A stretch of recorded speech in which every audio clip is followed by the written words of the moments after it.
always nowhere to go. Tune in for the infamous morning show, giving the news that you need to know. So don't you dare miss a wake-up call. Then in the evening, I got all for y'all. Get your dose of daily vitamins. You know the queen makes it make sense. So true.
Beside me, we rise like a tide. When the storm gets rough, we ain't gonna hide. Propaganda swirling, but it won't touch me. Only love around us. With rhythm in my soul, I'm ready for the show. We break the chains, rewrite the rules in this concrete jungle where nobody's fools. Unity sings louder than the lies they scheme. In the heart of the struggle, we dare to dream. We keep moving forward, never looking back. The truth's in the power. An unstoppable track. Haze on the corner, they talking real loud. Spreading on light, trying to bring me down. Enemies lurking, but I won't back away. Got a vision in my mind, I'm here to stay. Got my crew beside me, we rise like a tide. When the storm gets rough, we ain't gonna hide. Propaganda swirling, but it won't touch me. Only love around us, how it's gonna be. We keep moving forward, never looking back. The truth's in the power, it's an unstoppable track. In the city lights. All right, hello everyone. Thanks for tuning back in once again to the original Queen Ahmadiyyah Shakur show. I'm your host, Queen Ahmadiyyah Shakur, and this is your daily vitamins. So as you're coming in, please feel free to go ahead and subscribe to the channel if you haven't done so already. Be sure to click that notification bell and click the word all so you're notified each time the Queen Goddess goes live. Okay, so let's get ready to get into it. Now, this story with Rizi, we have a few videos to look at for that. And also, there's some things that have gone on with Trump or whatever. So I want to cover some of these things. The hell?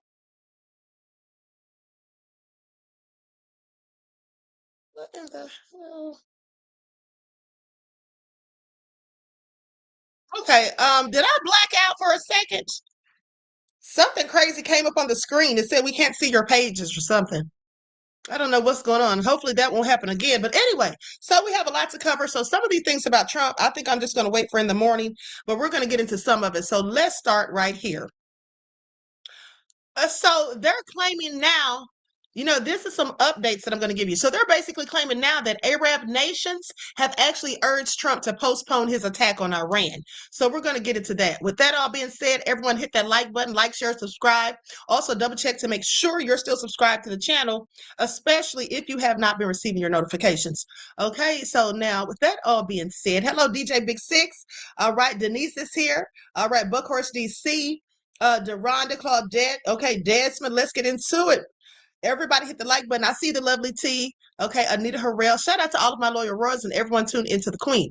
Now, let's go ahead and have a brief word from my sponsor, okay, at 12 Tribes, and then we'll get this party started.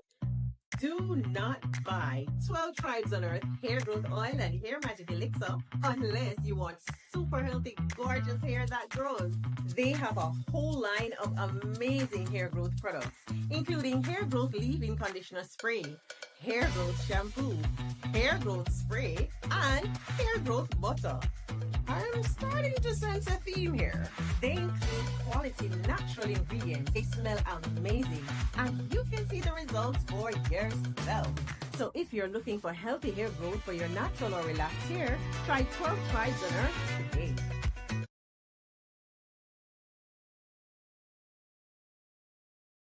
Okay, so with that being said, don't forget you can purchase 12 Tribes hair oil at Etsy.com. Just look for Lisa Crafts. You can also find it at Walmart.com. And don't forget that she sells beard oil. Okay, so now let's get into it. First things first. Okay, so they say Israel's leader, Prime Minister Benjamin Netanyahu, has asked President Trump to postpone any attacks on Iran. A senior U.S. official said this today. Now, they say Arab nations in the region were already urging Trump not to attack Iran, an idea that he has been discussing since early this month as the government cracked down on protests engulfing the country. They say Israel and Arab officials fear Iran would retaliate by striking their countries. They're scared. So they're scared. Do y'all hear that? Said they're afraid they would retaliate by striking their countries. Oh, okay, because they're scared of the U.S. I have questions. All right, so basically, Trump's not going to attack them. And here's the thing. I don't think it took much urging after they issued that assassination threat on Trump. Yeah, he seemed like he was calming down real quick anyway, if you ask me. I mean, he started talking about how, everything was getting calm. They're no longer going to execute the protesters and all of that. I've gotten word they're not going to do it. Yeah, he was already calming down, as a matter of fact. Now, with that all being said, they say Venezuelan opposition leader Maria Corina Machado said she presented Mr. Trump with her Nobel Peace Prize during their meeting at the White House today. Okay, Mr. Trump has openly coveted the prize, and Machado dedicated it to him when she received it. Y'all remember that. Although the Nobel Committee has said the Peace Prize itself is non-transferable. Okay, it was not immediately clear whether she gave it to Mr. Trump, whether she gave him the actual prize or if he accepted it. Oh, he accepted it. If she offered it, trust me, he took it. Okay, he's clearly desperate and thirsty, and we already know that. But let's talk about ICE shooting someone in the leg. Y'all heard about that, right? Yeah, ICE shot this man in the leg. So let's get into it. Here it is right here. Agent shot person in the leg. They don't mind pulling their guns out and blasting. Okay, please pay attention. I'm going to share my screen. This came out just an hour ago.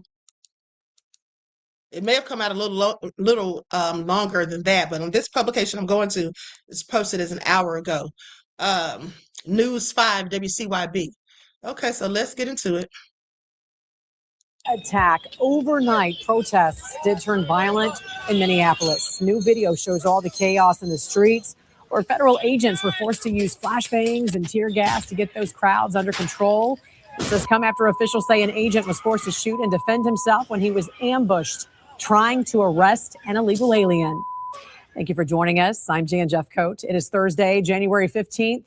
Right now, that ICE agent is recovering in the hospital. The illegal alien who was shot in the leg still in custody right now, and federal law enforcement is working to get those protests under control.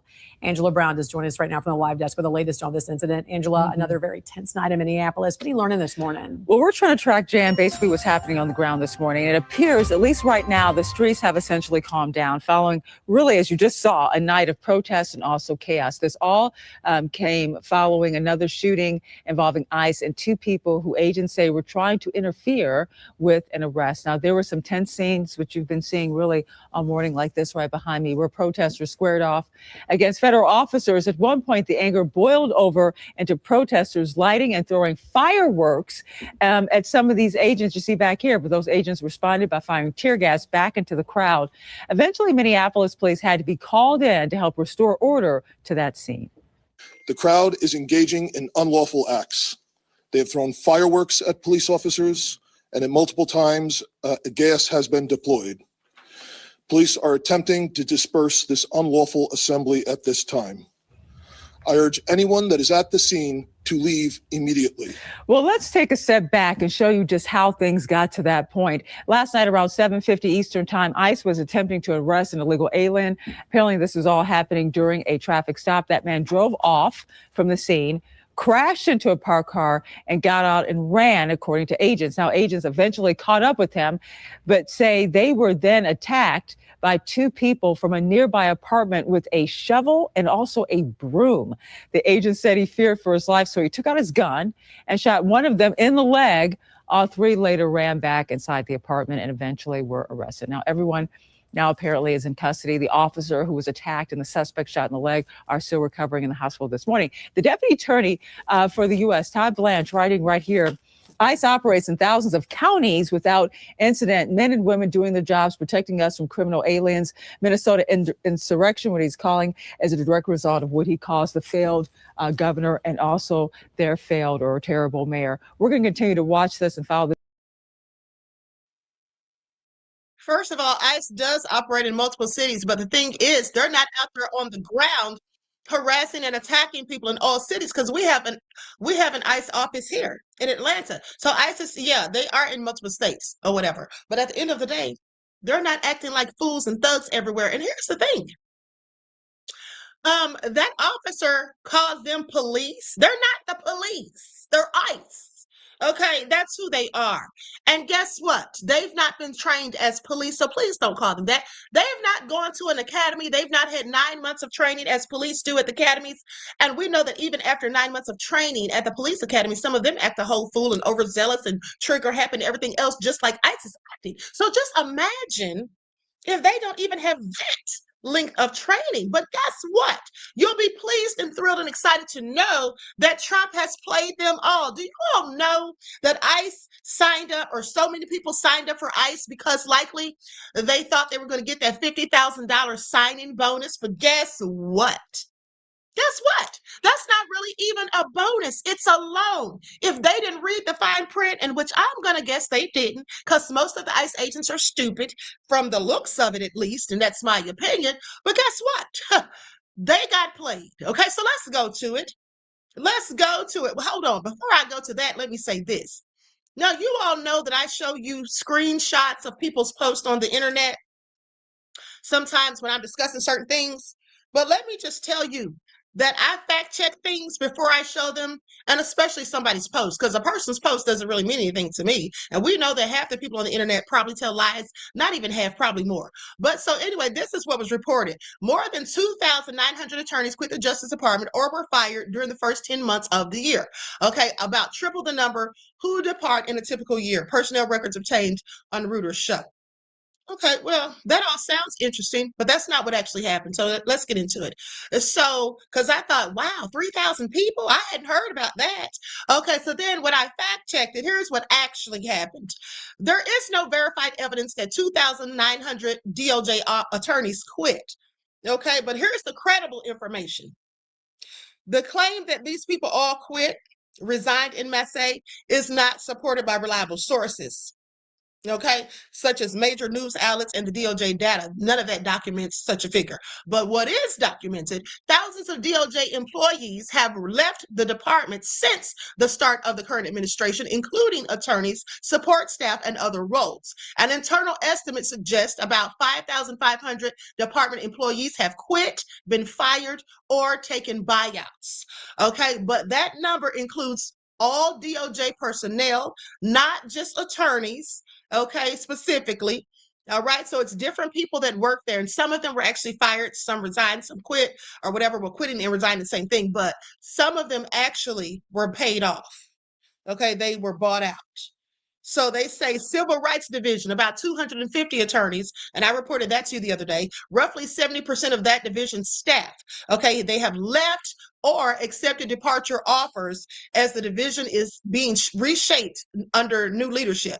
Now, Federal Programs Branch, around 69 out of 110 attorneys, okay, in that unit voluntarily left over the past year. Okay, that's roughly about 2/3. Okay, but other than that, that's what they say.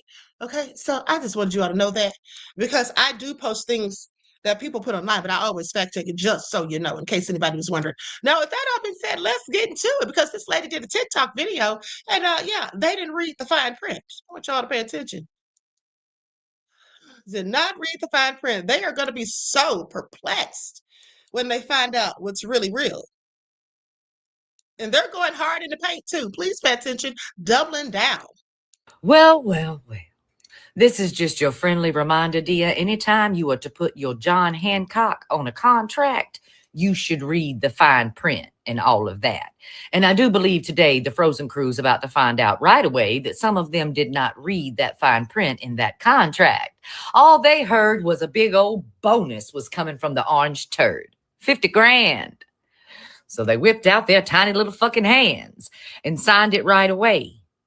No fine print was read on that day. And you want to know what the fine print just so happens to say about the bonuses coming their way? Well, firstly, dear, they must stay there for the entire 5 years.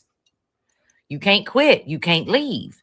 And if you do quit or leave before the 5 years, dear, well, you will have to pay back to the federal government any overtime and bonuses they have given to you. That's right, boo. Ain't that crazy? It really isn't a bonus, dear. It was more like a loan that you have to pay back. What y'all think about that? Ooh, I know their feelings are going to be real hurt. And she ended that segment by saying, have the day you absolutely deserve. Okay, and I hope they all do. I absolutely hope they all do. Okay, nefarious devils. And they're out here calling the protesters domestic terrorists and thugs. No, that's what ICE actually is. That's what ICE actually is. Okay, please pay attention. Now, with that all being said, let's go to this other report about the ICE shooting the man in the leg because they say the second shooting has ignited further protest. Let's get into it. So he shot them because they had a broom and a shovel. Okay. He couldn't have just turned around and left. Well, at least he shot him in the leg and didn't shoot them 3 times in the face. I guess we should be at least grateful for that. Devils. They come after another night of protests in Minneapolis following a second ICE-related shooting.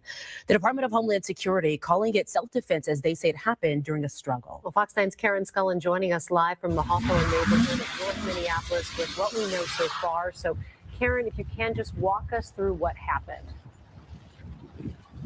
Right. So this started off, according to DHS, it started off as a targeted operation by ICE agents trying to pull over a man by the name of Sh00tz. He apparently did not pull over as part of a traffic stop, continued on, agents followed. Eventually, Sh00tz crashed his car, and the agent then was chasing him on foot. There was some sort of a struggle. They fell to the ground. And then during this struggle where the agent was on the ground, 2 people in a nearby apartment came out and started hitting the agent with a snow shovel and a broomstick. Sh00tz also joining in this apparent attack on this agent. The agent then firing a shot, a self-defense shot, I'm told, and hitting the leg of Sh00tz. Those 3 then ran into a nearby home. And Karen, many people may be asking about video at this point. There was a video shot from inside the home where the 3 ran into, right? Right. State Senator Aaron May Quaid posted a video on Instagram that appears to be shot inside the home where the 3 ran into. It's a little unclear what exactly is going on. There appears to be a woman and small children inside the home. They are on the phone with 911 calling for help, saying that someone has been shot, saying that agents were trying to get into the home. It is really unclear, though, what was happening. If the agents were, in fact, trying to get in the home, did they get in the home? Were shots fired? We just don't know at that point what happened. We did reach out, of course, to DHS for some clarity. Did not hear back on those specific questions. Simone? And also, Karen, 3 people were arrested last night. So what do we know about all of them? Right. So the targeted suspect in this Sh00tz, He was being targeted. He had come into the country illegally, according to DHS, in 2022. He had given officers a false name a couple of times. He was driving without a license. So they were targeting him. But the other two were also Venezuelan nationals who entered the country illegally in 2023. One of them did have a final deportation order. The other one really didn't seem to have much in his background, except for the fact that he came into the country illegally. We're told that all three are now in custody. Both the suspect that was shot and then also the agent remain in the hospital today, I'm told. And also, at this point, BCA is the one investigating this case, the Minnesota BCA investigating this case. I touched base with them today. They still say that they are in charge of investigating this shooting. It has not gone off to the feds, at least as of now. Okay. Guys, back. Okay, so with that all being said, now let's go to this live ICE raid. Okay, new details emerge in an ICE arrest caught on video by News Nation. Let's get into it. After this, we're getting into the Rizi story.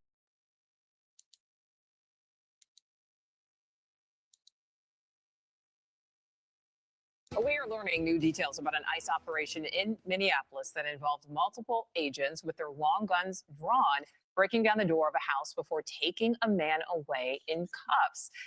This all played out on air during News Nation Live with Laura Ingle on Sunday.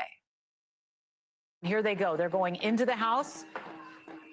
They're going in, one right after the other, with their long guns drawn. This is an ICE operation that we're watching together live. If you're just joining us here on News Nation, we're watching an ICE operation take place on the streets of Minneapolis. We are showing you live pictures from Minneapolis right now. We've been watching ICE agents surround a home, go into this home, and we did see a man being taken out, put in custody, taken away in a car. Now we are seeing what appears to be a family member crying and wailing and holding up paperwork saying, no, no, no, they took him. That's what I heard while we were in commercial break. Unclear of the circumstances of what is happening here, but you can see on your left, screen left, somebody being taken away from the house in handcuffs by these agents, being placed in a car. To the right, this is live. You are looking at live photos right now, live images of Minneapolis of what appears to be friends or family members crying after somebody that was taken out of the home. All right, so this is a live look right now at protests happening in Minneapolis, as tensions have been flaring on and off outside of the federal building there. So we will continue to keep an eye on all of that. But in the meantime, let's bring in Laura Ingle. So Laura, what more can you tell us about the arrest you covered on Sunday?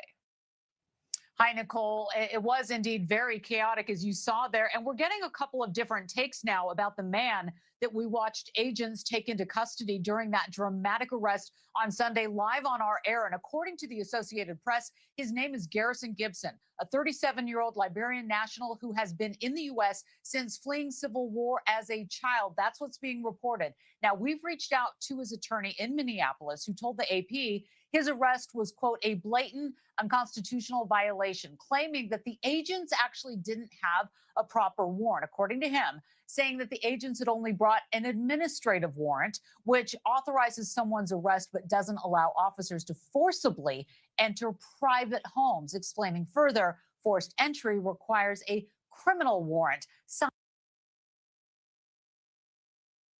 And see, this is why you need to know your rights and you need to know the law. Okay, if they had shown me that, I would have known it was BS. Okay, and you're not taking anybody out of here, and you're not coming in. Please pay attention. Let me continue. By a judge. Now, the Department of Homeland Security defending the operation, telling News Nation that Gibson is a criminal illegal alien with a rap sheet that includes robbery, drug possession with intent to sell, and possession of a deadly weapon. Of course, we are waiting for a call back from Gibson's attorney now. We've had calls in. His attorney also told the AP that Gibson had been checking in regularly with federal authorities for years under an order of supervision, including a visit to immigration offices just days before this raid we're watching here. Gibson does remain in custody today as he awaits removal, Nicole. All right, so he remains in custody. What more do we know about what happened to him after that arrest? Yeah, so we've been following this paper trail. We're learning that this case has already turned into a legal tug of war across state lines at this point. And to give you a perspective of where this all happened, let's take a look at the map in Minneapolis. Gibson's arrest was just about 7 miles away from the scene of where Renee Good was shot and killed the week before, where we've seen so much unrest. And according to previous statements from the attorney here, from Gibson, he was actually flown to Texas by immigration authorities in the hours immediately following his arrest. And he was only brought back to Minnesota after his lawyer filed an emergency habeas corpus petition, which a judge granted to determine if this imprisonment is even legal. So for now, Gibson is being held at a detention center back in Minnesota after a stint at that large camp at the Fort Bliss Army Base in El Paso. The courts have yet to rule on that petition at this point. We're continuing to check on that. But his lawyer argues if Gibson was truly dangerous, he wouldn't have been allowed to walk free during his regular check-ins for all these years. So this is just one of the many stories unfolding there in Minnesota. Okay, all of this is a load of BS, and I want you all to pay attention. That does not make any sense. Like they said, if he was such a threat and so dangerous, why was he allowed to just be out there? Another thing is, why did they even open their door? You don't have to open your door for the police unless they have a warrant, a legit one. Okay, you don't have to open your door. And how did they even know he was in there, honey? They could have said he wasn't at home or anything. Okay, anyway, I've heard enough. We're going to talk about the rest of this BS tomorrow. And listen, DJ Big Six said this is all Biden's fault. Now, I know you were being sarcastic, right? You were being sarcastic, right? Yeah. You're saying what Trump always says? Okay, clearly. You weren't serious. Okay, because at the end of the day, we all know whose fault this all is. Okay, so likes up, everyone, please like and share. Thank you in advance. Now, let's get into it. For those of you not familiar with the story of Rizi ILenre, this is a TikToker, 26 years old, who took her life on December the 12th after being constantly cyberbullied and harassed online by people that pretended to be her friends because they stood to gain money from her. Okay, she was giving them money to be on their live panels on TikTok. She was giving them money for other things. And at one point, this guy by the name of Braid King was basically extorting her. That's what he was doing. He accused her of SAing him. When she paid him, she spent over $2,000 to fly him out so he could braid her hair. Okay, she paid for his Airbnb. She rented a car, paid for it for him. And then he had the nerve to one day get mad because she asked him, when he first got in town, she asked him to come pick her up before he went to the hotel or the Airbnb or something. But he had an attitude and was talking trash. This is the car that she paid for, mind you. And all of that was just more than I would ever dare to pay if I wanted to pay somebody to do braids. But they were, like I said, they were extorting her, or at least he was, because he ended up telling her if she wanted to, or if she wanted to him to accept her apology, then he would need $25,000. Yeah. $25,000 for an apology, and she didn't even SA him. And here's the thing, he manipulated her to the point that she thought that she literally SA'd him. Now, the story he told was he basically said that she came into his room while he was nude, and she walked into the room. He didn't say she put hands on him. He didn't say she did any of those things. He said she walked into the room while he didn't have on any clothes and laid on the bed with him. But I'm going to play something for you that lets me feel like he actually SA'd her. And that's the reason why he made up this story. Okay, it took me forever to find the video because I know they deleted it, but I knew someone had to have it. Okay, so we have that video. We're going to get into it.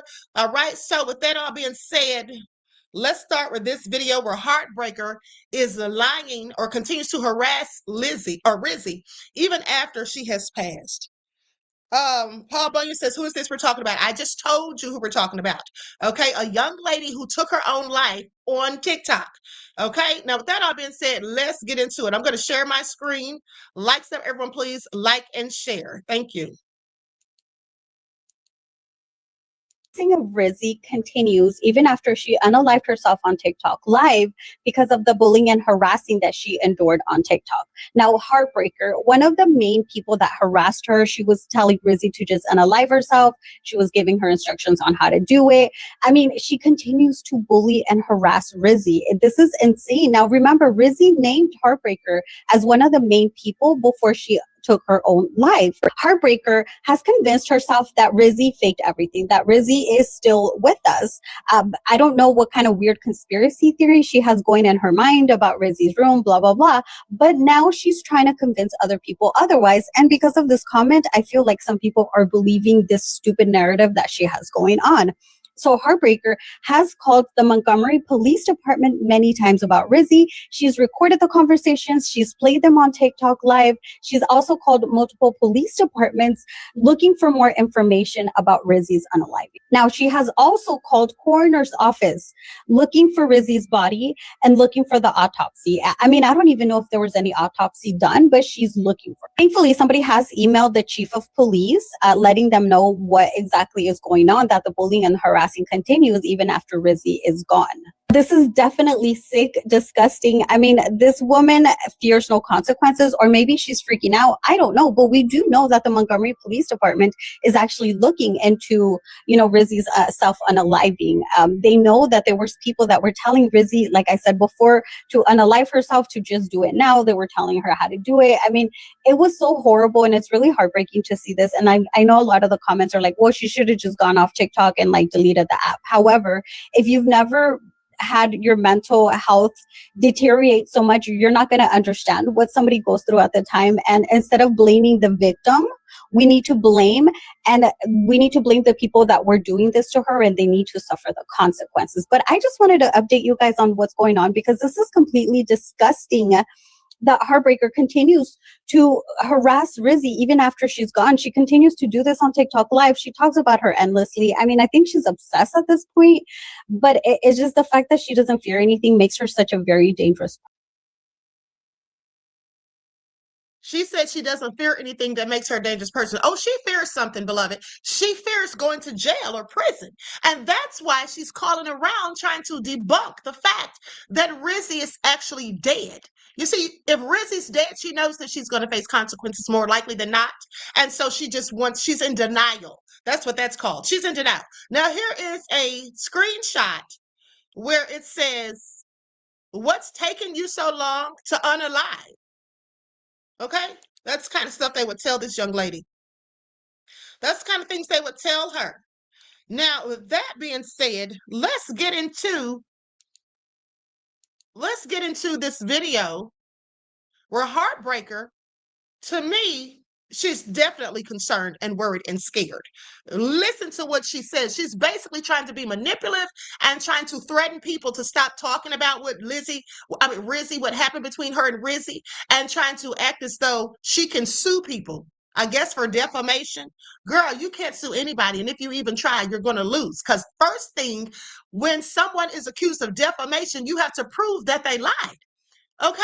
Everybody knows that she was on there harassing the girl and telling her to take her own life. There's a video of someone even asking her, how many times did you encourage her to do it? She literally said she didn't know. Okay? And then she said, I know it was at least 2 times. Okay, please pay attention. Sue who? A whole lot of harassing everything since thank you. I'll be getting a lot of people harassing me. Thank you, Regina. I've gotten a lot of content creators posting things like HB, Heartbreaker, aka myself, Tashiana Heard, is the cause of somebody supposedly taking their life. Okay. I've gotten a lot of that. And going forward with what new information that I have gotten today, if you have a clip out there, if I already have a clip, if you wrote it anywhere, if you're in charge of any type of websites or links that says that I am the cause of somebody taking their life, a specific person, you guys know who I'm talking about, you will be forced to prove several things in court. You will be forced to prove that that person is longer here with us. And you will be forced to prove factual, like not BS, that I am the cause of that person taking their life. That person stating that day that I am the reason, okay? I just want you guys to know that. Yes, I know something you don't know. So, with that being said, you will be forced. If I already have the clips, you're fucked because you can't prove neither. You can't, and I know you can't, and I know that for a fact. So, with that being said, I'll see a lot of you guys in fucking court.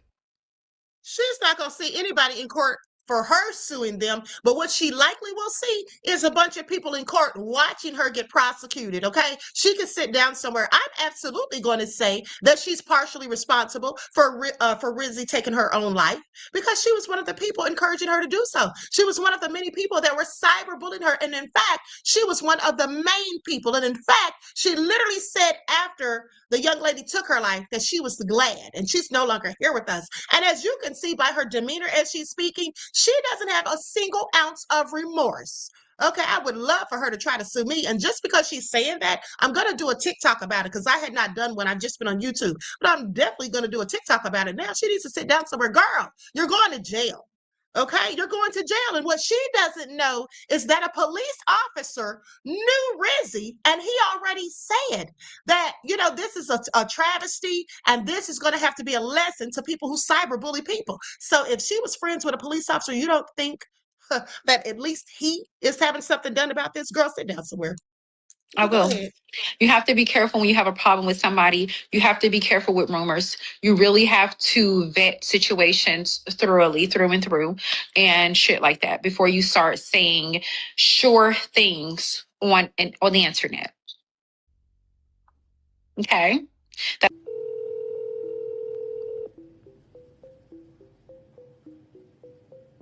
Police department. Yes, ma'am. I'm calling to check on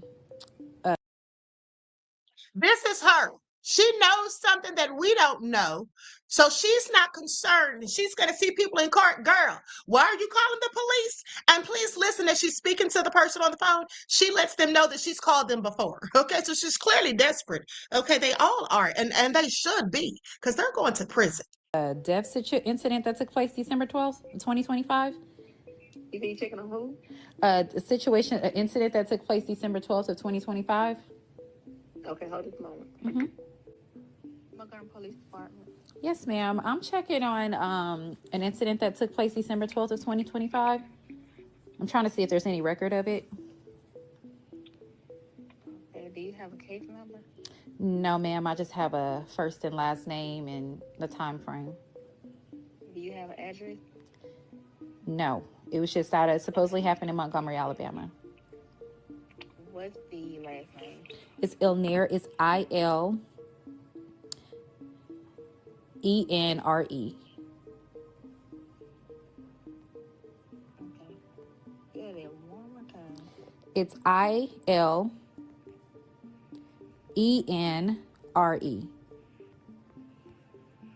First name? Riziki, Rizi as in zoo, IKI.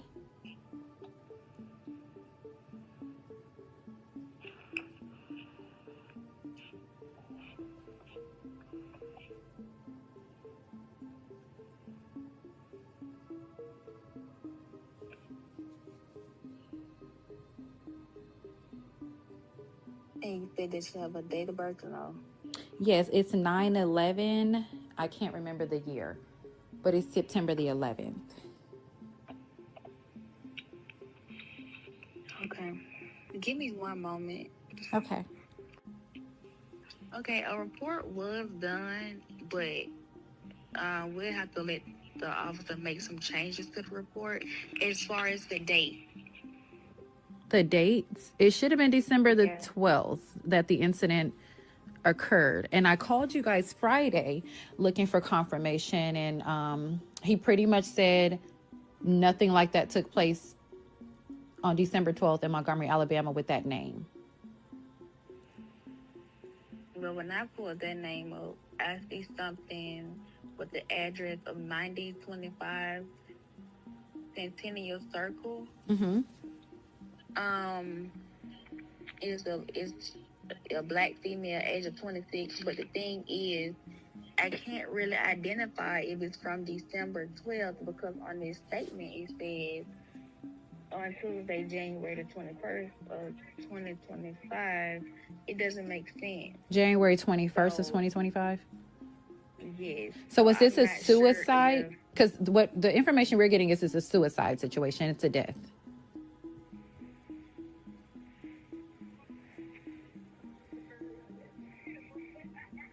Is that what that report was made for, or no?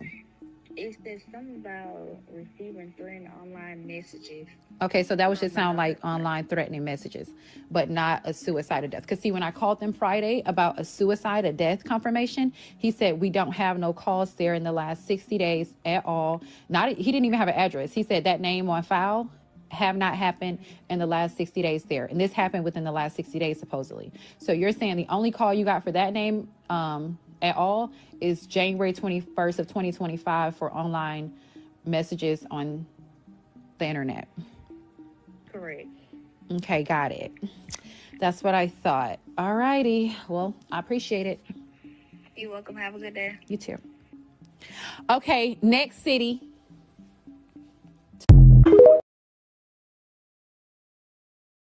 With that all being said, the reason she's doing all of this, like I said, is because she's worried about going to jail. And second of all, it's because now she's getting, talked about online. People are dragging her, and rightfully so, if you ask me. Okay, it's funny how these people had no problem going in so hard in the paint on Rizi. But now when people are going in on them about what they did, they want to all play the victims. And now she's talking about suing. Isn't that interesting? I absolutely think it is. She needs to sit down somewhere. Okay, that's what she needs to do. With that all being said, now let's go to the clip where she's talking about how she's glad that Riz is no longer here. And also in this clip, you'll see Braid King, the guy who Rizi flew out to braid her hair. You'll see him sitting there on a live, and Rizi walks behind him, and she falls. He doesn't even stop, pause to try to help her up or anything. Address her. Have Brandon to come out the closet. You went private? Okay, Brutus T. That's the only one I see. Did I miss another comment? That's that. But I'm going to continue to clean up. I just was wondering if somebody was going to address it directly today. Yeah, you directly address her.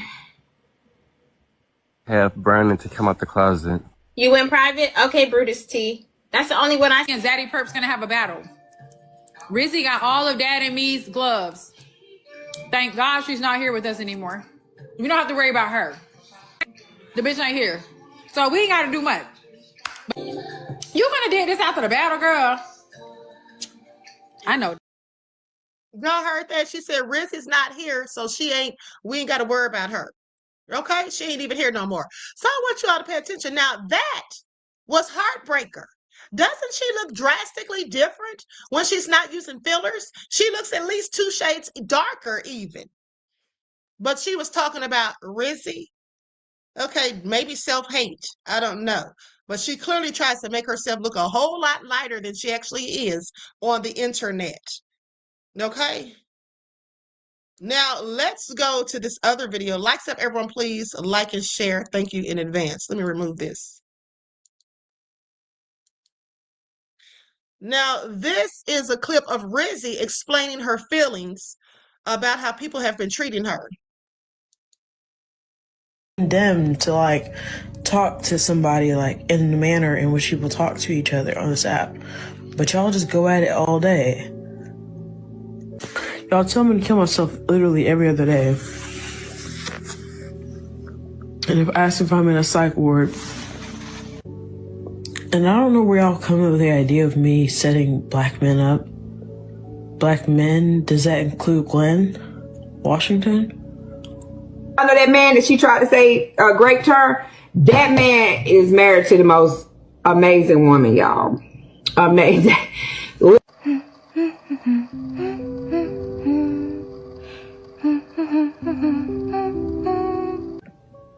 Y'all think I'm this far in a criminal trial because I wanted to set a man up? But there's so much evidence. There's so much fucking evidence. I've already apologized. He hasn't said he's accepted it or whatever yet.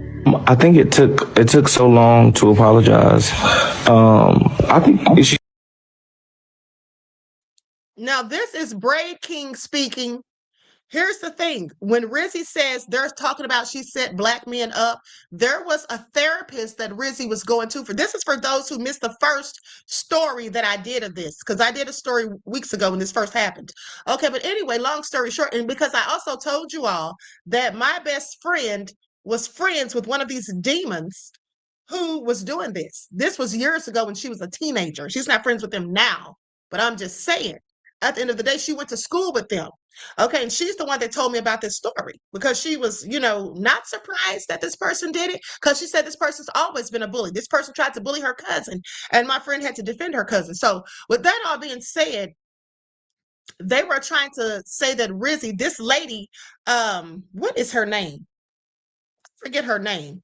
Nisha Beasley. Okay, that's her name. She's a realtor. She basically was telling people that she spoke to the man that Rizi accused of SAing her. And she said he has such a beautiful wife. His wife is lovely.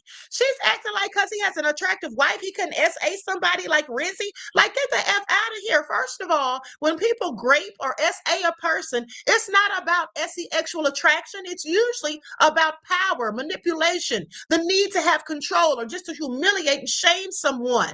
Okay, that's what that's usually about. Look it up. So with that being said, she sounded idiotic. And my thing is, why would she go if she's supposed to be friends with Rizi, which she was supposed to be, or Rizi thought she was? Why would she then go and reach out to this man? Rizi had a whole trial going on with him, okay? She had filed charges and all this stuff. And with that being said, now he's going to get off scot-free because Rizi's no longer here. She's not going to be able to testify. Okay, at the end of the day, this is all crazy. But let's continue. She sounded genuine in what she said. I just think it took a long time. I wouldn't say it's forced. I feel like maybe she's saying it because she wanted to, but I feel like, that could have been avoided if it was said earlier on. It's been like 5, 18. I could say we could do 25K and I'll forget everything. See? Oh. Rizi? 25K of what? Dollars. You want $25,000? What if we work something out over a 6-month plan? So that's the thing. Our money can't. Our friendship can't be predicated on money. It never was. So I'm still not accepting the apology then, and that's fine. Okay. Look at you, Riz. You were learning some things. But I've done what I needed to do because all I did was literally just pop on the bed. I commented on the silhouette of his butt, and I did some of this. Rizi, lean in a little more so I can get a good. I like to see friends hanging out. No, I respect his boundaries. Now, this is when she got in the bed with him. He was under the covers. She couldn't see anything, basically. And she came in there and got in the bed with him. Why did he let her come in the room? Why did he let her get in the bed? At the end of the day, he's trying to say she SA'd him. Like, dude, sit down somewhere. Next, I'm going to play for you the audio where it sounds to me like he SA'd her. Okay? Good. That doesn't equate to sexual assault. But you can't say I sexually assaulted. You can't say I SA'd the man, but also in the same breath say, oh, you also were. You also try to set him up. But I was saying, and I was like, T, I kept saying your name. T, stop this. She's setting him up, and she muted. This person talking right now is the person, Nisha Beasley, that my best friend knows. This is the woman I'm telling you about. She's the one sitting there lying, saying that Rizi was trying to set somebody up. Me. Can y'all unmute Kiana, please? I didn't throw one jab at her. I didn't throw one insult. I just said she's setting him up. Unmute me. It's like literally being attacked in lives. Because I'm literally talking about something else. It wasn't sexual harassment. wasn't sexual harassment. There was nothing sexual about what happened. For me to sexually harass something sexual in nature has to happen or be said. Y'all literally sexually harass me all night. Don't call me a slut bucket as a rape victim. Especially if you work in mental health in a fucking in the worst jail in the nation. Did I do anything sexual in terms of the remarks, what I said? I literally just told you there was nothing sexual I did to him. Okay, and this is just mental torture, if you ask me, what they were putting her through, and also manipulation tactics, clearly. And then him trying to extort her for $25,000 by trying to make her believe that she SA'd him. Okay, make that all make sense. These people are nefarious. Now, I'm going to go to this, I'm going to play this audio from my phone because this video, I didn't want to upload it because it's lengthy. And I couldn't share it on TikTok without having to sign in. Okay, so hold on. Hold on, beloveds. Okay, here we go. Oh, this is the wrong phone. Hold on. Just a second. Now, in this audio, and I'm so glad I found it, he's going to talk about how he put a tape measure up Rizi's privates. Say what now? And then he tries to convince her that they both did this together. Okay, I wish I could upload this so you could see the look on Rizi's face when he says it, because it's obvious she's clueless as to what he's talking about. Okay, that's why I think it was SA. All right, so anyway, here we go. To start this video off by saying that this video, I am giving an extreme trigger warning.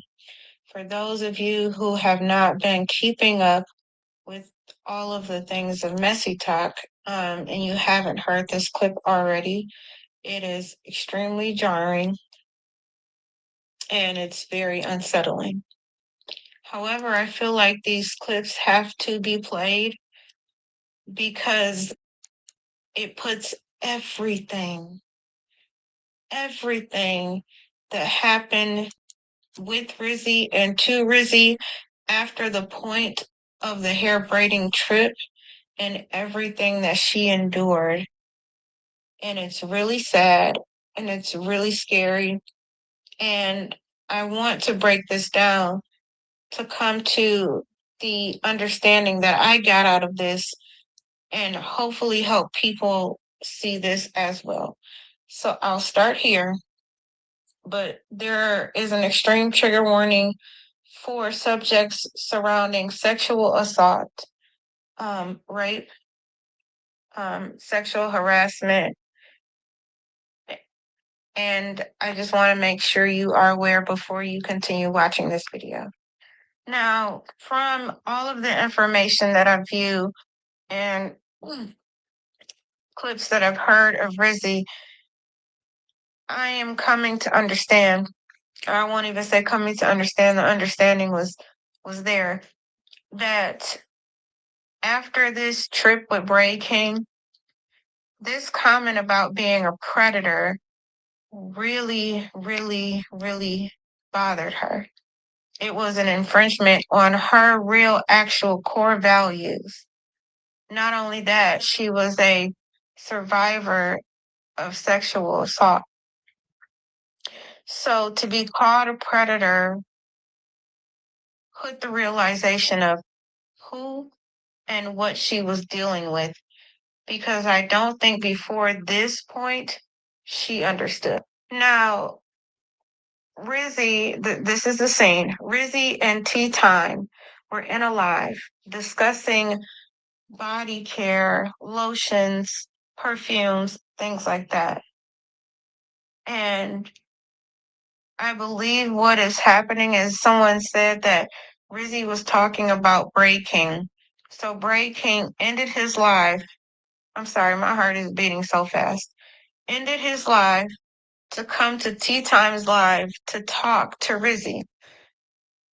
I believe this had to have been a Halloween live. So I don't know if it happened on Halloween day, but they were all dressed up in Halloween costumes. And he entered the panel and said, you sent for me or something like that. And then she said, well, you came over here bothering me. I wasn't bothered by you. And he starts to just go in on her, every name, word, whatever that you can think of. And then he introduces the thought of him and Rizi were supposed to have an agreement about a lavender marriage because they were trying to out some rumor. I don't know if it was true or not that Rizi was gay, which would be, okay, it's 2026, but Rizi is also what seems to be a very sheltered girl from a Christian background, heavy in the church. That could be damaging to her mentally, physically, psychologically. And so Rizi goes, no, it was you who had the idea about the lavender marriage. Yeah, because Braid King, I'm pretty sure that he is gay or bi. Okay. That's what he's given. And so I'm pretty sure that he's the one that brought up the lavender marriage because Rizi, I keep saying Lizzie, Rizi is the one who had a crush on him. And that was obvious. If you all remember the video where she flew him out and I showed you all, she was fawning over him. Okay, she was absolutely fawning over him. And here's another thing. I happen to think that Heartbreaker was one of the reasons she didn't like Rizi, in my opinion, is because I think she wanted Braid King, even though it's obvious that he is probably gay. I think that she had a crush on him. And like I said, maybe he's bi. But I'm going to show you this video real quick, and then I'll get back to this. But there's a clip where they were somewhere together. It looks like they were possibly at a club. This is Heartbreaker and Braid King. And she basically puts him in a chokehold with her legs, and she's wearing a dress. Okay, who does that? Unless you're flirting with somebody or this is somebody you're in a relationship with or whatever. Every time open a sex game, my kick, the words, my faith, can't even only be money saves. It's like an earthquake, don't call you out. Create a close head, just get it from your back. Such a nice place, just a more for all. Okay. That clip right there makes me think that Heartbreaker might have liked him, and that would explain also why she was the one that was sometimes trying to help him get money out of Rizi. At least that's how it came off on the videos. Okay, but let's continue. Goes on to berate her sexuality, and then he says, you don't think I know everything about you, every part of you, even the insides? You don't remember that I took a tape measure and measured your vaginal canal, and it was 300 watt whatever, and you can see they were all under the influence of something, but you could see the light switch turn on in Rizi's mind. So I'm going to insert the clip here, and then we can talk about it after the fact. While you're watching this clip, I want you to watch the body language of everyone that's on the screen and watch it closely. You are just so. You think I'm gonna be nice to you, bitch? It doesn't mean to me. You don't have to be nice, girl. You think I don't know every? You don't have to be nice. You think I don't know every part of you, including the 300,000 square feet inner pussy you got, bitch? Drop him if he's your friend. What? Every part of you, hoe. Why I gotta drop him? Who said drop me? Let me scroll. My friend, I want you to drop him if you're friends. Let him go do this on his own live. Girl, I don't need motherfucking help. Why would you know the inside? My friend, why would you know the inside of my Remember, bitch? We put that motherfucking tape measure up in that pussy, bitch, and it was a whole motherfucking condo up there. You did? That bitch is huge on the inside. That bitch got a big square foot pussy, bitch. You did? We did, remember? You don't remember when we took that tape measure and measured them loose ass walls you got? Now, in this clip, you can see Tea Time on the left-hand side come to realization to what's happening here. You can also see the people in the comments saying she's recording you. And he is going to then say, I don't care. But if you watch Rizi's facial expression, I think she realized two things in that moment.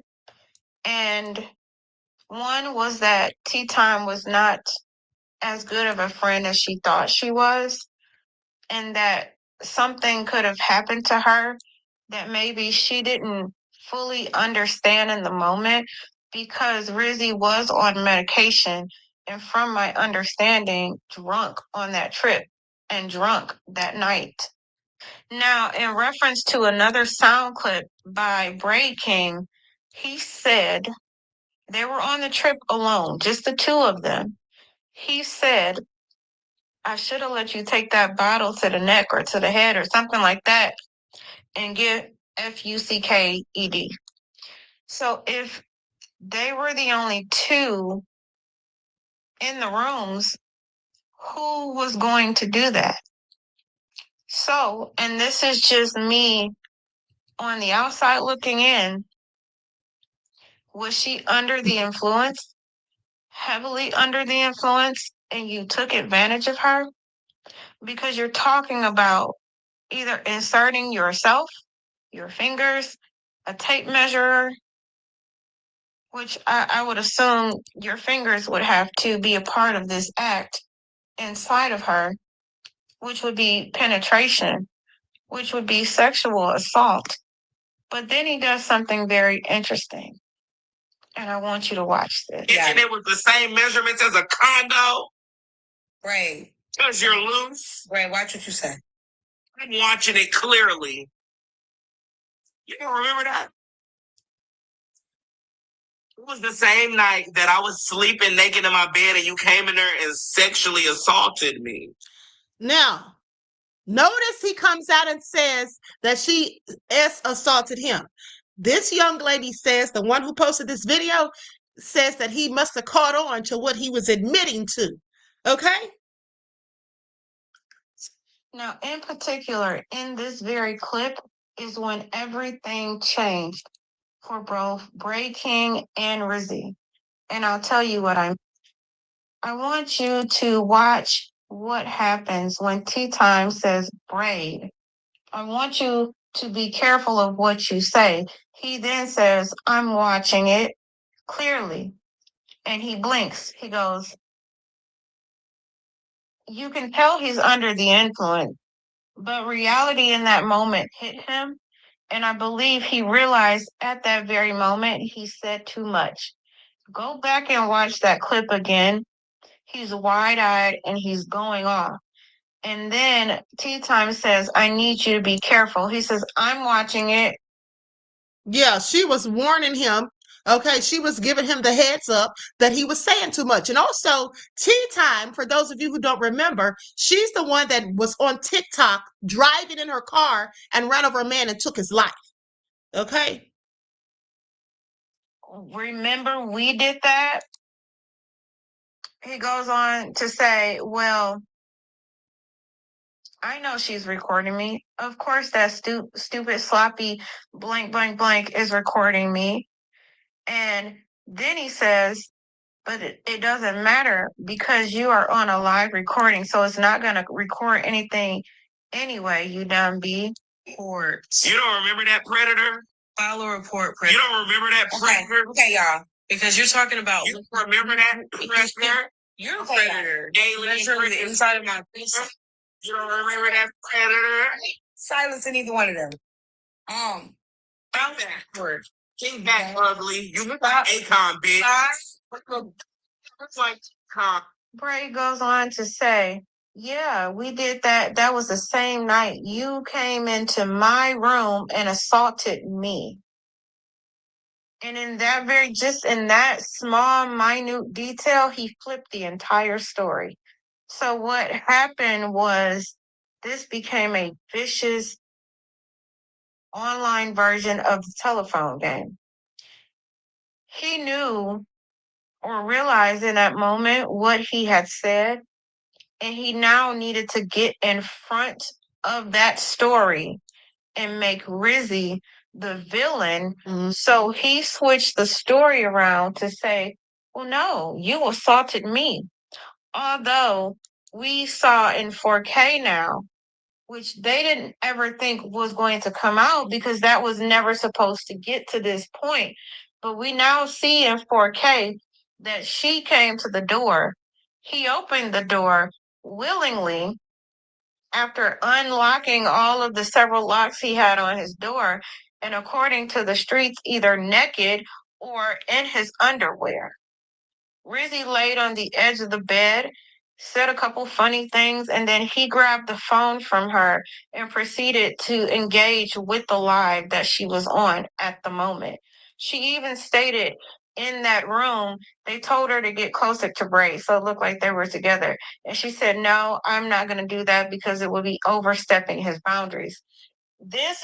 Exactly. You all remember because I played you the clip when he's laying in the bed. She lays next to him. He's under the covers, and then they're in the chat telling her because they're on live. The people in the chat, you can hear them telling her, or on the panel, not in the chat, but on the panel, you can hear them saying, "Rizi, scoot over, lean in closer." She said no because I respect his boundaries. Where's the essay, Braid King? He's such a liar. Entire thing blew up bigger than than anything was supposed to. What I believe happened, and this is just my theory on it, is that Bray knew that he messed up when he said, you don't remember? And he also said, think back. So he doubled down on the fact that he sexually assaulted her, allegedly, and then even told her to think back, ugly. So she thought that he was just going to take this revamped story to his messy talk crew and paint Rizi before she got a chance to speak for herself. And the interesting thing about it is I didn't know a thing about Rizi. But according to the messy talk streets, you would think that this woman has a mental delay and you can watch her in real time clock exactly what's happening to her. She realized that, Tea Time, if you cared about me as a friend, you would have dropped him a long time ago. Breaking, did you really do what you just told me you did? And then the comments in the bottom are saying she's trying to set you up. No. He offered up that information under the influence and then doubled down on it and then took it to his kingdom and blew it up amongst all the people that carry a dry bone, and they ran with it. And because the streets over there are paved in shit,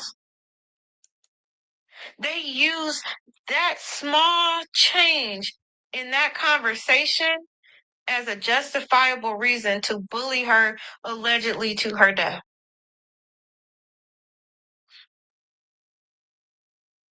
At the end, there's one last clip after he says that where you hear Rizi go, mm. She realized at that very moment exactly what happened and exactly who these people were. And it was Bray King's allegedly, because from my understanding, they're saying she's still alive. But allegedly, it was Bray King's ultimate goal to completely smear her name, defame her character, and make her look like the very thing that has weakened her in this life. A predator. Low You down. just told this woman you stuck measuring tape inside of her vaginal canal. And that's not alleged because you said it out of your mouth. Sure did. I'm sorry for these clips, but this is hard. Akon looking stupid and cross-eyed by the fucking eyes. Man, that's my opinion. Her body is huge, and that's my opinion. Her arms are musty, and this. Now, I heard this audio the other day in a live panel. However, being able to watch it and see the body language and facial expressions behind everything that was said and done makes this 10 times more sickening. And I'm sorry, guys. Please, just justice for Rizi. So bless her heart, she's so disturbed by this. And listen, I really wish I could have shown you all that so you all could see the facial expressions and all of that. But like I said, this is the only person that I found this video for.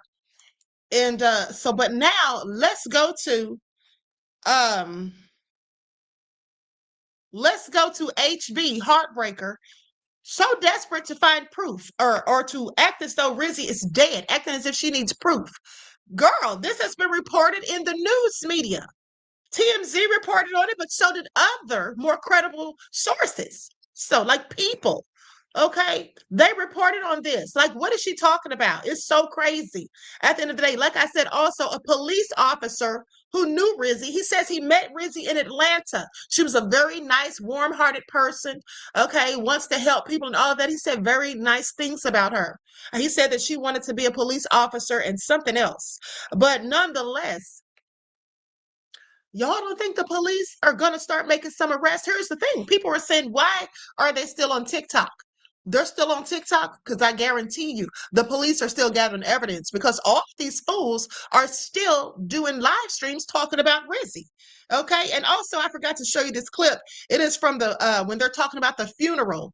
Rizi's funeral. Rizi's funeral was this past weekend, and her church did post about it. They had posted a memorial to her before when she passed away, and her family didn't want anybody from social media to go to the funeral. So I know some people did do like a balloon release on TikTok Live for Rizi, and it's so heartbreaking what happened to her. And I know a lot of people want to say, oh, you know, if you're being bullied on the app, why do you keep coming back? However, if you've never been in that state of mind, if you've never had, you know, mental health issues, it's hard to understand something like this. And I think people are putting the blame on the wrong thing.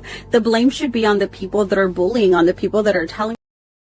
Right. They should have the blame on them. Now, we did hear the rest of what she said. With that being said, I think I might have played that whole clip. I forgot. Sorry. Okay, so now we're going to go to where they're on a live panel, and I'm going to be able to show this one, where they're on a live panel, and Heartbreaker is sitting there trying to get the friend, one of Rizi's friends that actually went to her memorial service, but not the funeral because the family kept it very private. And also, as you just heard, they didn't want anybody from social media coming there. And I can't blame them because they probably were thinking, who all was involved in this? Okay, so let's get into it. Like I said, you'll hear Rizi's friends speak. They're going to be Heartbreakers, going to be asking her specific questions. She has tried to paint this narrative all over the internet on TikTok that Rizi is not really dead, that she faked it. This is what they immediately were saying. Okay, the realtor that I told you all about, Miss Beasley, she was doing the same thing. The same day that she sat there and watched. She saw the video because she reposted it. Rizi hanging from the ceiling fan. And she named 3 people and she said, this is for you all. Okay. At the end of the day, ever since, that lady and Heartbreaker have been trying to debunk it and act like she's not really deceased. They have to know she really is. Okay. They have to know. They're not that stupid, are they? But they're in denial because they don't want to face the consequences. And now, interestingly enough, all of them are now the victims. Make it all make sense. Sunday. Oh, they were. They were all there. So they let us know, like they said it themselves, that they had a service a week ago. But nothing else. Like what? Like none of y'all attended her funeral. Y'all didn't see no obituaries. Y'all didn't see nothing else, just the family. The adopted parents attended the funeral. I had talked to them. So they had let me know that they had attended the funeral. What's the But adoptive it was a family? really small What's the adoptive service. family at the service this past Sunday? Yeah, they attend the church too. But not the African side. No, her biological parents were there as well.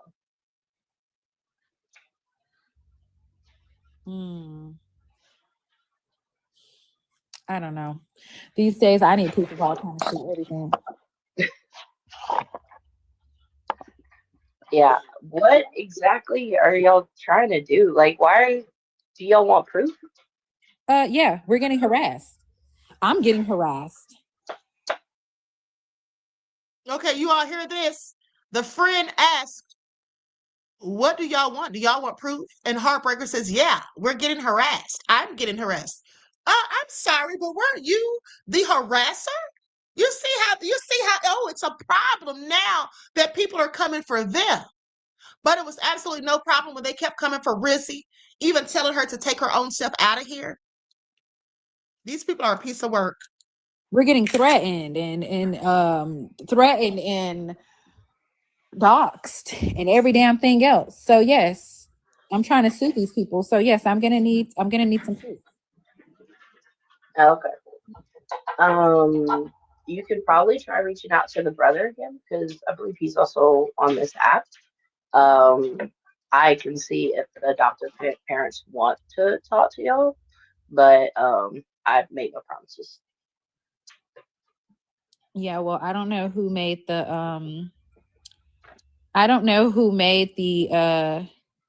what is it called? The call that it happened or she was gone, but yeah, I'm gonna need that.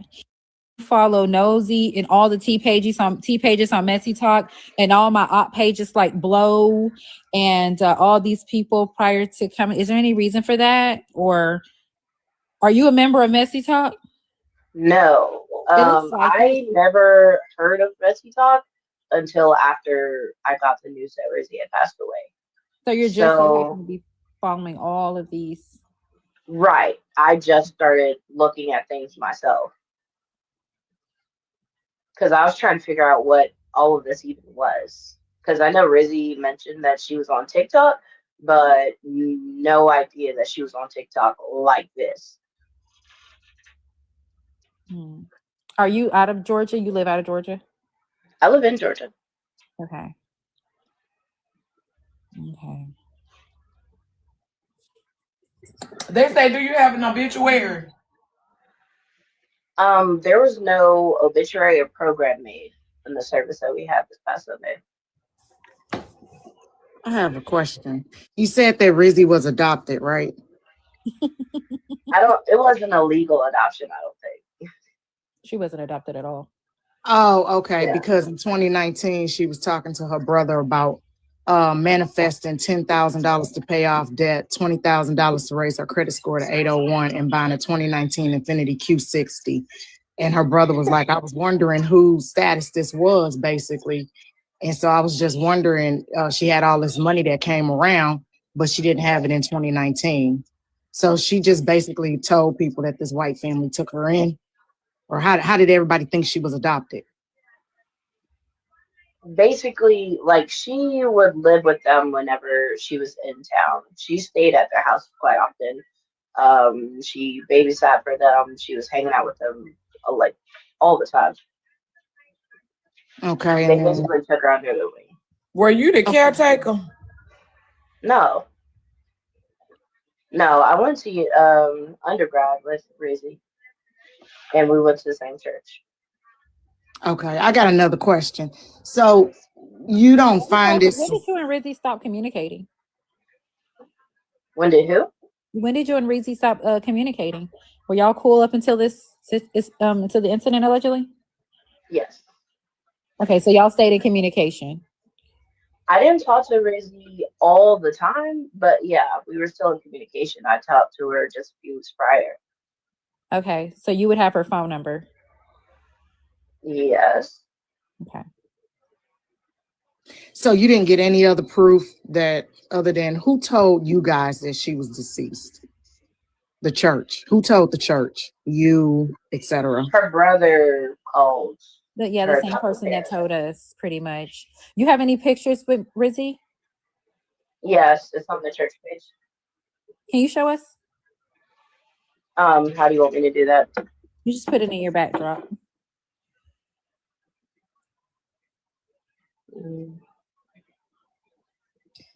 She got enough followers to have a camera? Yeah, she does. Okay, just asking.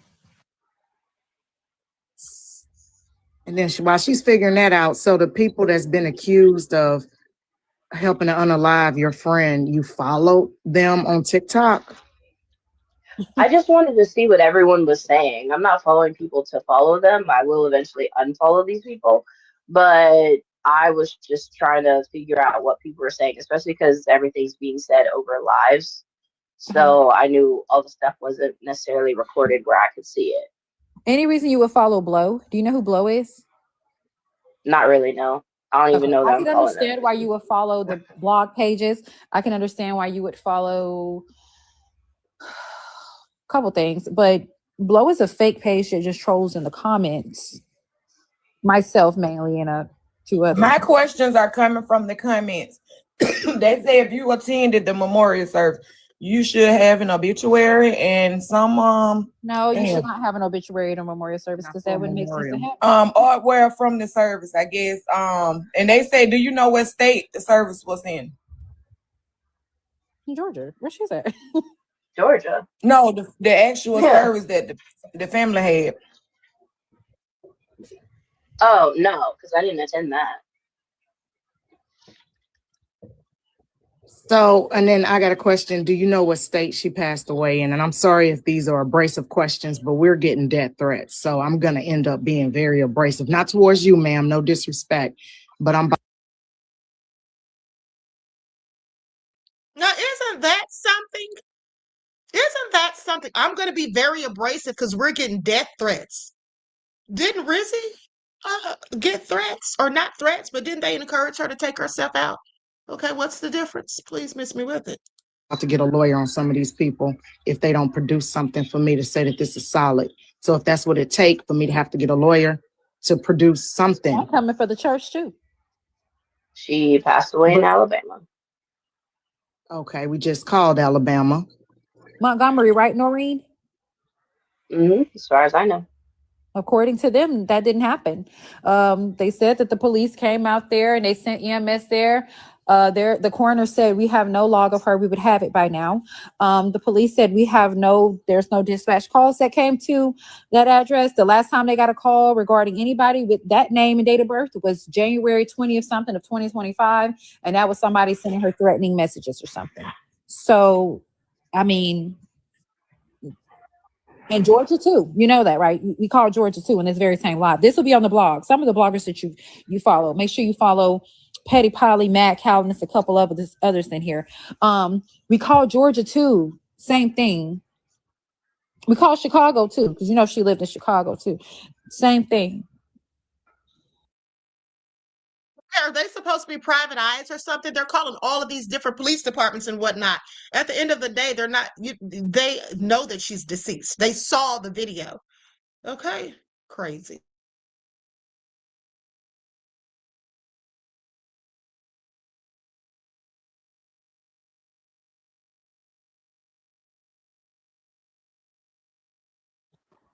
And all we got a word of mouth is a brother. So shouldn't her brother be enough? No. Not when you're talking about taking my kids out of this world. I'm sorry. No. Not with what she shared with me about the brother. Absolutely not. He's not credible for anything. She don't like him. I see y'all comments, but I don't think she have enough followers to cam up, y'all. Yeah, that's what I was asking HB. That's what I asked HB. That's why I asked HB that. And they said, is there a way that you can text? You can't post it on your page? I thought it would be posted by now, you and her. She can't cam up, y'all. She ain't got enough followers. She can post on her page. She can post on her Yes, page. she can. Yes, she can do that. So, Miss Noreen, do you understand what I just said? These people have threatened my children, have threatened my life, have threatened HB, have threatened Kiana, and a whole bunch of other people to take us out. We don't know who they are. because they could be anybody that walk past you. Some of us walk around concealing and carrying. That's very dangerous for the community. The situation has created something where somebody is going to get hurt in addition to whatever else has happened. So I implore that if anybody know anything, they need to get it to us. Like, if we could get some solid proof, then we can move on from this and keep it pushing. But if somebody's trying to pull a prank or trying to mislead the public to cause harm to us, we can sue for damages. Starting with the. Do y'all hear this? Do y'all hear this? They are so desperate, Judah. Okay, they sound like idiots. Somebody needs to get the information to us because we're receiving threats. We're walking around. Some of us are armed and carry. Girl, nobody cares. There's a whole lot of people that's, licensed to carry. Y'all are not scaring anybody, okay? Please sit down somewhere. And then she said people are talking about taking her kids out. Girl, nobody told you that. I want you all to pay attention because these so-called threats that they keep talking about, where are they? They're not on TikTok, okay? They're not on TikTok. Where are they getting these threats? Are people calling them and saying these things on the phone? And let me tell you all something, how they try to paint narratives and lie. There was a young man that did a video. He was on a panel or had a panel, and somebody came on there and they were saying something about Heartbreaker, saying something about they hadn't heard from her. They thought that something happened and they thought there was an issue. And they were saying somebody needs to do a wellness check. So the young man says that he called the police and gave them her address and asked if they could go do a wellness check because people were in the chat, in his chat, telling him that something's not right or whatever. I forget the whole story. But so the police went to her house and she was fine. And then so she gets on, she calls the police on him and tells the police that he swatted her. That's what she did. She calls the police on him. He was literally trying to do a welfare check. He doesn't even know her. Okay? People are just in the chat because he was doing a video about Rizi and things that happened to her. And then people are telling him something about Heartbreaker. He asked the police to do a welfare check, and then she calls the police talking about, oh, he swatted me. Then she gets on live talking trash, telling everybody that she called the police, allegedly. This is all so crazy, but let's continue. Deepest pockets and getting to the lightest ones. And I'm not playing when I say that. Mm-hmm. I don't care if you got 12 cents in your pocket, you threaten my family, I'm finna take it extremely serious, and I'm getting restraining orders against people. This you can't. I'm sorry, I don't take believe me, bro, as proof of anything when you saying that I called somebody to unalive that I never even bullied. You're not following me. So obviously I wasn't on your radar. But just because you weren't on her radar does not mean you were not bullying Rizi. Okay, do y'all hear this? Listen, I'm going to play like 2 more minutes of this, and then I'm going to play a clip of this other girl who was bullying Rizi, and then she's now the victim herself, as they all are. Let them tell it. Okay, then we're going to be out of here. I have been getting threats in my DMs, on my pages.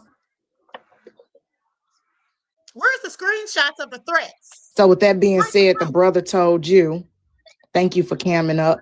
Love your hair. The brother told you that the brother reached out to the church and told the church that Rizi's deceased. Mm-hmm.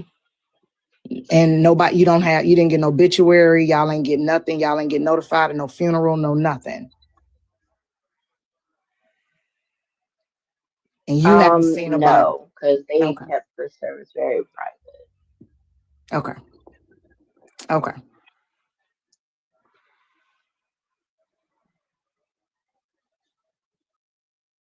I'm going to stop right there. I think we've heard enough of the BS. Now I'm going to go to this woman. I think her name on TikTok is Laughs. And she's clearly playing the victim. Real, I'm gonna get mad. Because If I drink the whole bottle, I'm gonna tell you like HB told you, go kill yourself. You're literally like, oh my God, your language is very dangerous. Kill yourself tonight. That's abuse. But I won't. Kill yourself tonight, bitch, and don't come back to this app for real. No, please. Bruh, get off the panel. I'm begging. Just get off the panel. Get the fuck out of here talking about y'all wasn't bullying that girl. For real, I'm gonna get mad. Don't say y'all wasn't bullying her. Y'all were bullying fucking her. Disgusting. She told you to stop several times, Laugh. She said, Laugh, you don't have nothing to do with this. And you kept on going at her. This is No, all actually, you didn't hear me stop. Over break. It was They were both of arguing back y'all. and It was forth. both of y'all. Come on now. She called my name first, and I want you to Can I understand. ask you a question? I'm not- You saying something to her, then she said, Laughs, you're not even in this. You don't even have. The thing is, you don't even have we have the whole clip. I didn't come up here to argue. We're not trying to argue The either. lady, okay, well, you are, because the lady that just called my name bullied me the other day. You deserved it. Why the fuck do you think that you can be called somebody unalive? Why do you think that you can be a fucking bully and your ass is the fucking perpetrator? I'm that not is a bully. insane. So yes, you're big. Nobody give a fuck about you or your kids. So you That's coming fine. over here on that mental health shit and I don't care. You're wrong. So now, question. Now after everything that I've told you, well, I haven't told you a lot about myself, but what I did tell you about myself, right now, if somebody clips this up, let's just say that if something happened to me, if somebody clips this up, you're going to be named the same thing that you're naming me. Because every time I don't like the fact that the internet spins the There's narrative. no such thing as a bully getting bullied, honestly. If you were part of bullying this girl, we're not going to let you cry and say, now you get bullied. That's not how it goes. I'm not crying about anything. It's Okay. just the fact that this lady that bullied me is now up here calling me a bully, and she knows nothing about me.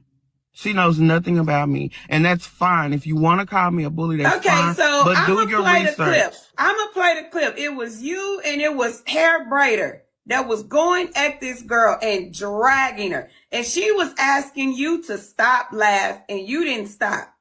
I actually did. You didn't stop. We listened to it. You kept on at her.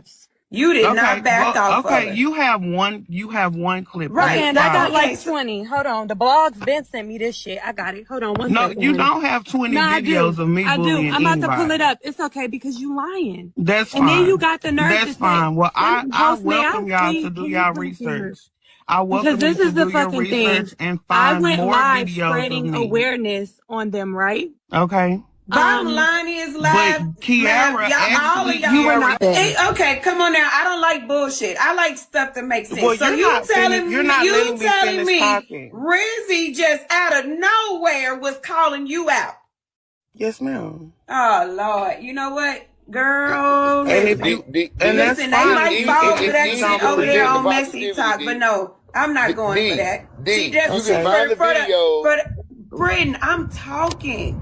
For the hell of it, this lady just started calling your name and going after you for no reason. Yes, ma'am. She said the cutest thing about me probably would be my dimple, but not even that. I'm the ugliest person on the app. I want to see a clip of that. What was you saying, Brittany? Right. Yeah. Come on now. You can find the videos of all the negative, but you can't find one of the positive. That's not true. Everything on Messy Talk is recorded. You can definitely find positive videos. She was clearly lying. Girl, where's your proof? Okay, where's your proof? Now they want to sit there and act like Rizi was bullying them. Okay, like Heartbreaker, when the girl was asking her how many times did you wish death on her or wish for her to tell her to take herself out, she said she couldn't remember. And then she said, well, there was the one time when she was telling me to take myself out. I think she said something along those lines.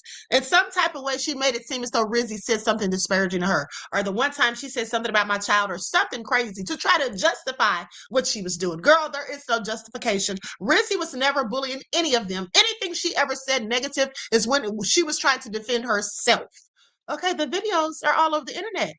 The ones that they weren't able to get rid of because they deleted them from their pages, but many other people had already screenshot them, recorded them, downloaded them, whatever, you name it. Okay. Now with that all being said, hold on, I forgot. I have 2 more videos. This is one where a TikToker did a video about what Rizi's brother said. I tried to find the video of her actual brother saying it, but I couldn't find it. Okay. So let's just go to her TikTok and she's going to tell what happened. This message is to the actual real Heartbreaker. Now, Heartbreaker, I heard that you deleted your page, but prior to you deleting your page, you did a live. And sadly, the brother was in the live. Let me just say this. She did not delete her live or delete her page. She just made it private. Okay, but let's continue. And you said while the brother was in that live, you did not care. You did not have no remorse. Now, prior to the incident with Rizi, you basically pushed her, told her to do it, told her to off herself. I just want you, Candy and Nosy, to know that her blood is on y'all hands. Her blood is on all 3, possibly 4 of y'all's hands. It did not have to come to this. Online bullying is so crazy nowadays. And messy TikTok is crazier.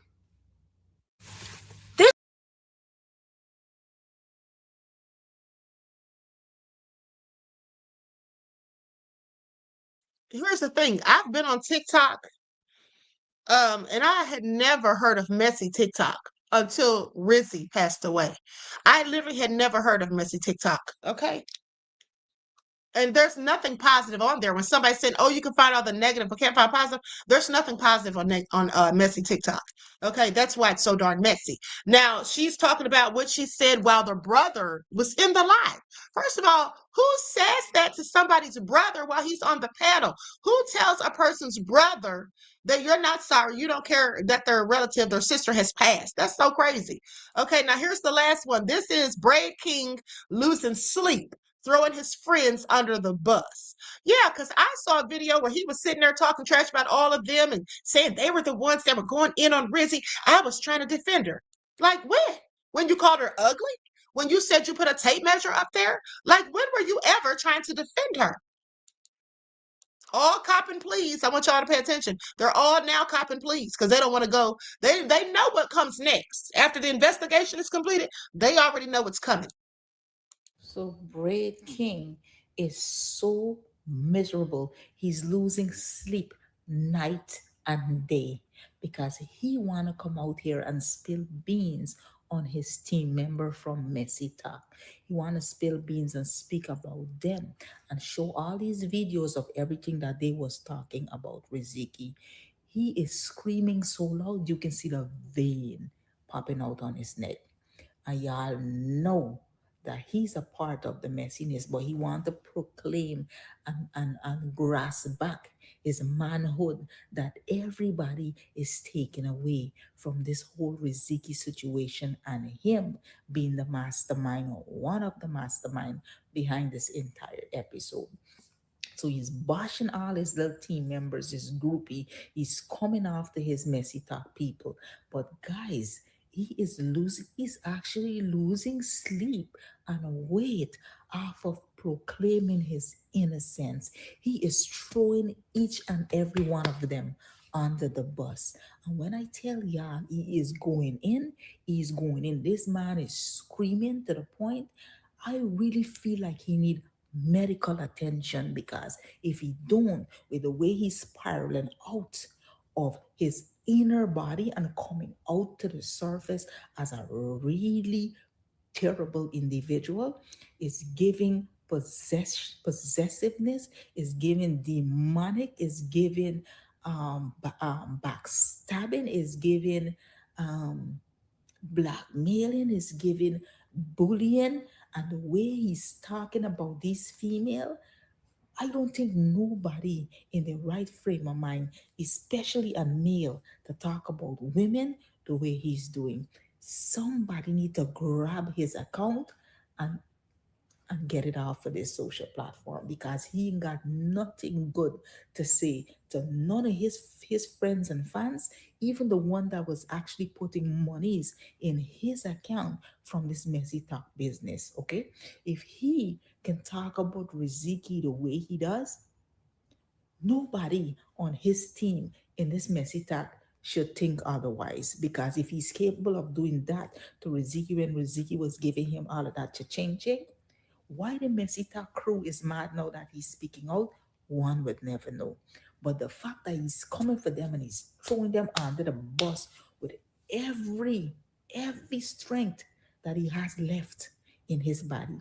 He's fighting demons and he's fighting the air. Nobody's fighting back with him. But he need to acquire that energy, store it, because he gonna need that energy to fight for his freedom in the court of law. Nobody's not telling him. So that's why I come in to tell him that. Screaming and letting the vein pop in your neck over your little besties, trying to bring out the things that they did to Riziki is not the key point here. We already know because we see everything is on this platform for viewing. Anybody could view it. Him coming out and popping his vein is not the solution. The solution is start packing your bags, get your affairs in order. Buddy, you going down. You going down. This Titanic ship is not going to sink with just him. It's going to sink with his whole entire crew. They're going to have an opportunity to have a good old conversation in this Titanic ship. So stop fighting with your little messy talk buddies. You guys been in this thick and thin. Now is the end. Stay in the same position. Don't switch up. You guys gonna need each other to lean on because this situation with Riziki is not a good one. Y'all are going down. So stop the argument. Stop the cussing. Stop the name calling. Y'all should be together now. Strong, because y'all gonna need that fight because y'all ain't got nobody else on y'all side but y'all messy talk crew. So stop this. Listen to this because nobody's telling y'all. So this is the part where I come in to advise you. Break King. Chill out. Keep your circle tighter than you ever had before. You're gonna need them. So Braid King is Okay, so you all heard that. Now he's out there copping, please, throwing his friends under the bus. Like I said, I saw a whole video where he was sitting there trying to act like he was trying to defend her. Like, dude, we heard everything you said. Okay, we heard everything you said. Now he wants to act like, so let me just tell you all something. Let me just show you all something. Hold on. I'm about to pull this up on the screen. And then we're out of here, beloveds.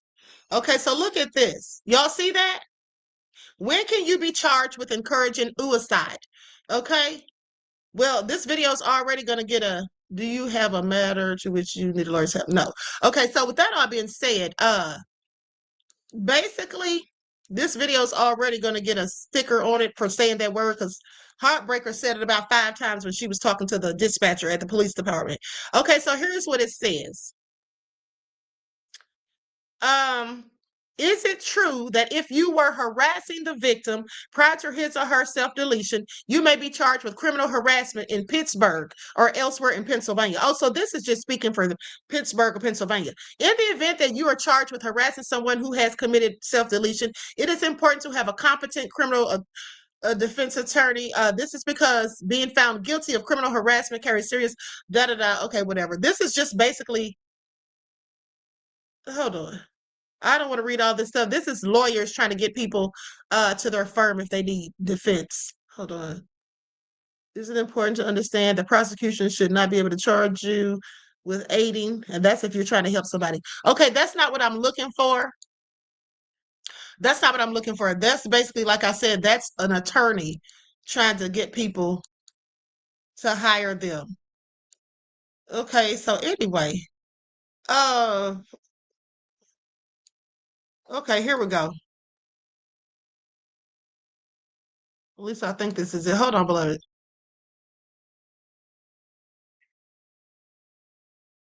Hold on.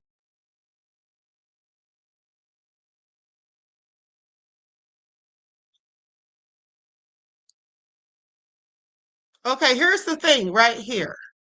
Is telling someone to delete themselves a crime? It says, while assisted suicide might be legal in certain countries. Okay, we're not talking about assisted. I'm trying to pull up the receipt. Okay, here we go right here. This is what I was looking for. For anybody that had questions, because I saw somebody in the chat a little while ago. I forgot to respond to it, but somebody said Is this illegal? Well, cyberbullying is always illegal. It's a whole crime. And as a matter of fact, the FBI has a whole unit, a whole division dedicated to cyberbullying and harassment as well as cyber crimes, if I'm not mistaken.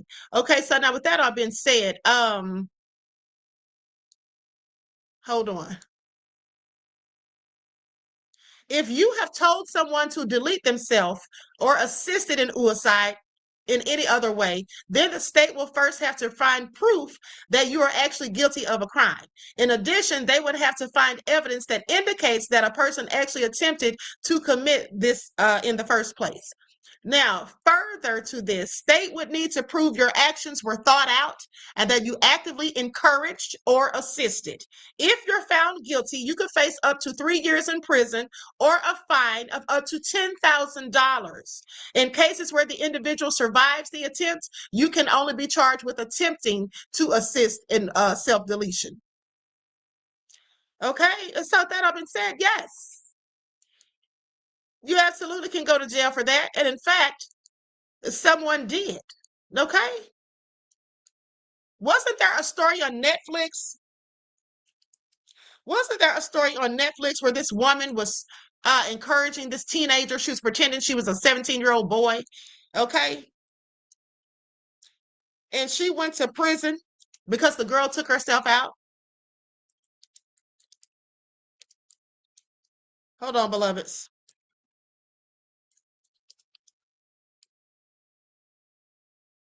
I'm going to see if I can find the lady's name. Okay, here it is right here. Let me just share this on the screen.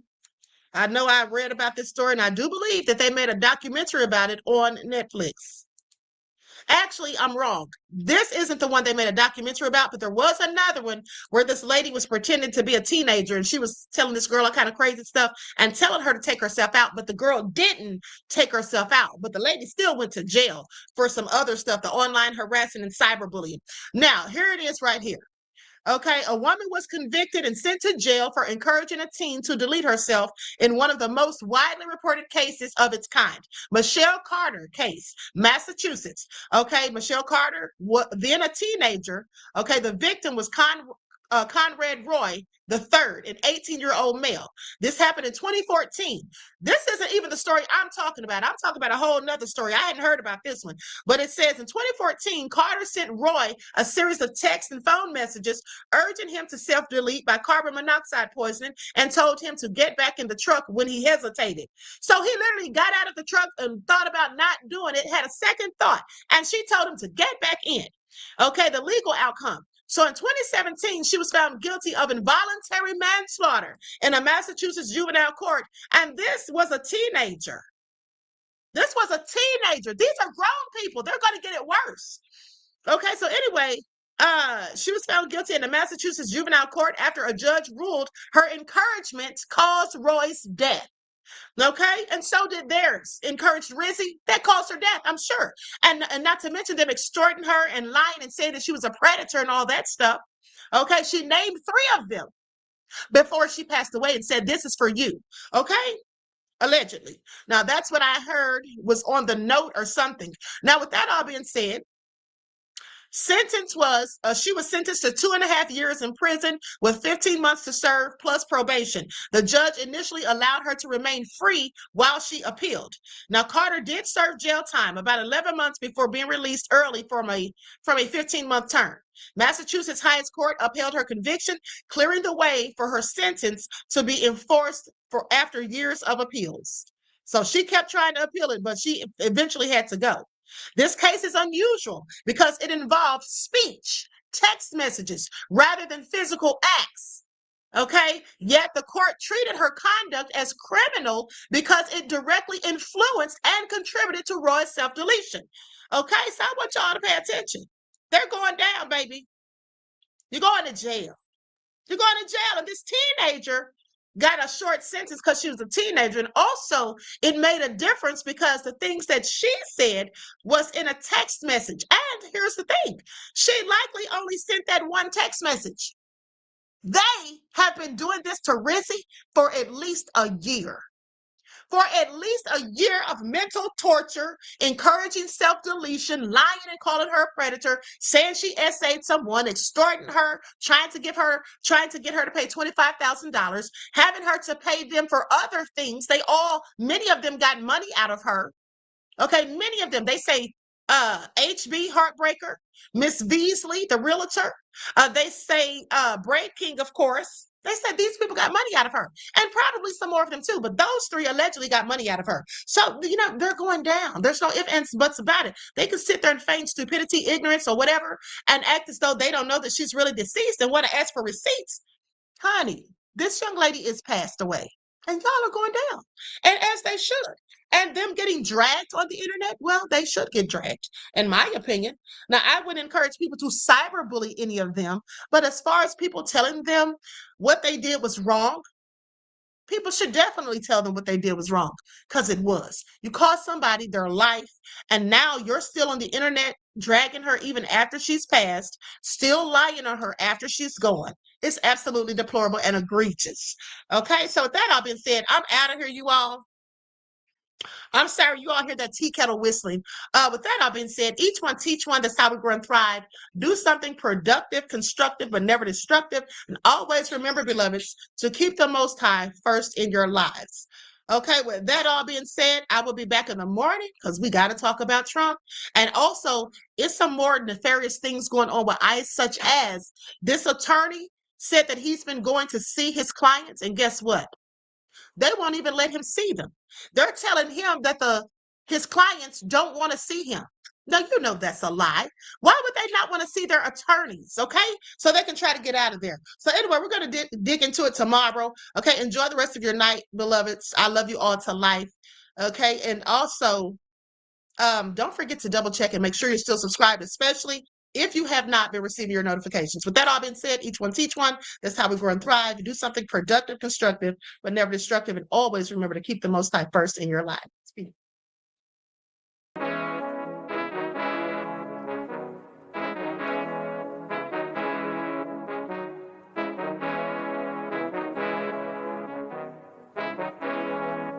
Hey, yo, Nick, hit him with that flavor. Gold all in my skin, God all in my blood. Kings all in my circle, you touch one of mine and you're done. They show no love for the queen, why you hating on me? Is it cause I'm free and I got Malcolm X in my jeans? I got dreams like King Luther, shed blood like Kunta. You ain't helping my people, I ain't got nothing to say to ya. I want all the smoke like hookah. Talking reparations, America won't be great until they give us compensation. I'm like, I'm the hottest right now. See a bunch of lames out here trying to jock on my style. They be doing too much. I'm the queen, it's too easy. It's like they all at Popeyes, how they be talking so greasy. I just sit back and laugh while these haters get madder. So nefarious how they don't want my pockets with cheddar. I tell them they can do better. These snakes in the grass can leave a bite on your ass, cause y'all be trusting too fast. I got my foot on the gas, other one on they necks. Dropping receipts on haters, you better show some respect. I'm never facing regrets, we only facing the threats. Running through every challenge like a relay, break no sweat. It's a cold game, so I got that blanket with me. Now that my people awaken, ain't no going to sleep. I do not play by my piece, this time I'm playing for keeps. You talking slick, but when I see you like them ends, we gon' meet. And I got gold all in my skin, God all in my blood. Kings all in my circle, you touch one of mine and you done. They show no love for the queen, why they hating on me? Is it cause I'm free and I got Malcolm X in my jeans and I got gold all in my skin, God all in my blood. Kings all in my circle, you touch one of mine and you done. They show no love for the queen, why they hating on me? Is it cause I'm free and I got Malcolm X in my jeans and I got